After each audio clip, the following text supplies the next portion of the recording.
They finally did it. They released a shoujo that I actually like. Hello all of my otaku friends, my name is Prof Otaku and welcome back to my channel for this first video of the new year. For this Should You Read Sunday, we are going over the highly anticipated, critically acclaimed Volume 1 new release from Shojo Beat, and that is Rainbow Days. Stay tuned.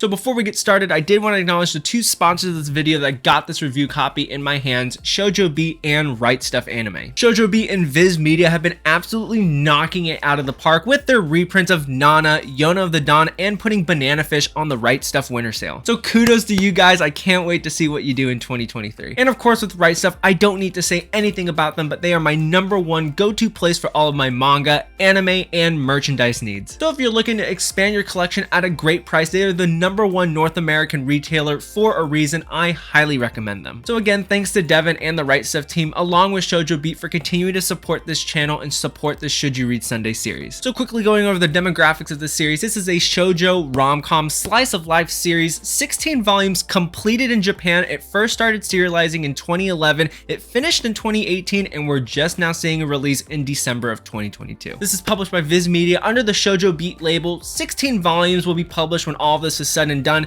The cover is actually kind of a matte finish, which I really like, and I like that we're getting these $10 single tankobon volumes. So the story is actually quite a simple one. We have 4 friends here with very different personalities, and it basically follows these 4 hopeless romantics as they try to navigate the forest of love and high school life after a very unfortunate, or maybe fortunate for some, events that happened during Christmas Eve. We're gonna follow the Should You Read Sunday formula here. I have 3 pros and 1 con for you today. The first pro is the perspective of this manga and subsequently the cast of characters. I'm sure there's other shoujo manga out there that follow this perspective, but I just love that we follow the story from our 4 main character cast of boys. We have Hashiba, an innocent dreamer who longs for love, Matsunaga, who's a self-centered playboy who just wants all of the girls, and he also has multiple girls at the beginning of this manga. I can't even get one.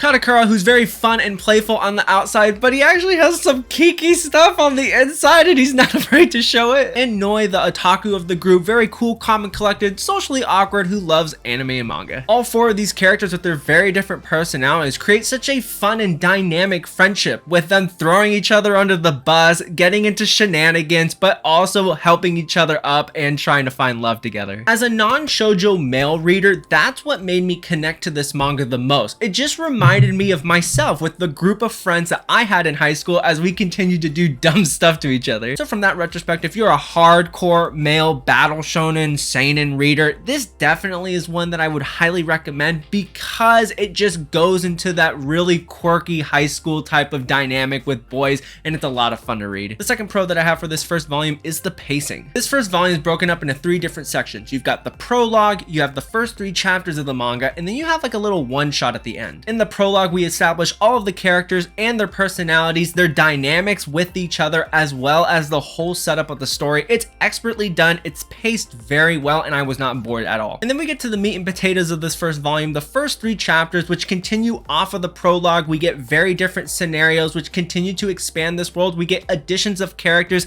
that are a very nice change of pace, and then we get to expand these cast of characters, but not too much in the way that it's distracting, but in a way that enhances our 4 main characters. And then at the end of the story, we get a one-shot chapter, which I don't think is related to the main story at all because it has 2 different characters, but we get to see the blossoming of this new relationship and also the conflict of going away to college and how to deal with the relationship in that retrospect. But just like the main series, it's paced well. The personalities of each of the characters are very well showcased in the first few pages, and it's wrapped up perfectly in my opinion, so it really is the cherry on top of a fantastic first volume. And last but not least, my third pro of this first volume is the art. This is phenomenal shoujo art. I actually really like the main character designs because it is shoujo, don't get me wrong, but it's shoujo in a way that's modern, if that makes any sense. I'd say it's about 50, 25, 25 in terms of the backgrounds. 50% of the time it's just blank with just the characters. 25% of the time you're gonna get super detailed backgrounds with the environment around you. And then the other 25% that I really like are the different background tones used. You get lots of circles, squares, sparkles, hearts, stars, and the variety that the mangaka does in these background panels is really nice. In fact, the art was so great that after I finished the volume, I was looking online to see if I could find some sort of art book or character book for my own personal collection. Now, we do need to talk about the one con, and it's super small. This is a near perfect volume, but the one con that I have is that in one moment of this first volume, there was something that happened that was non-consensual, and it just kind of rubbed me the wrong way. It was really weird and unexpected, and then the reaction after it just made me a bit uncomfortable. It kind of threw me off for this one main character guy. So yeah, it really kind of is a pet peeve. I don't think it was necessarily necessary, but I personally don't think it's enough to detract you from checking out this first volume. We're not talking about anything edgy or anything like that. It's just kind of innocent high school stuff. So what are my final thoughts on Rainbow Days? Obviously, I absolutely loved it, but the thing that stood out for me was that I laughed a lot reading this manga. Of course, humor is subjective, and a lot of times I find with rom-com series is that some of the comedy is a hit and some of the comedy is a miss. But this is one of the first times that I read a whole volume and I just laughed at every chapter. So with that being said, I do highly recommend it if you're looking for something funny. I love our main cast of boys. They're what make this manga the way it is, and I can't wait to see how in the 16 volumes they all change in their own respective ways. And my final score for this manga is a 9.5 out of 10. So close to that 10 out of 10, other than that one little thing in there in the second chapter. So I do highly recommend you pick it up. Let me know down in the comments below if you've read this, if you read the whole thing to completion, if it continues on the trajectory of this great first volume. As always, if you enjoy my videos, please hit that like button, tap the subscribe button, hit that notification bell so that you know when more of my videos come out, and I will see you in the next one. Take care now.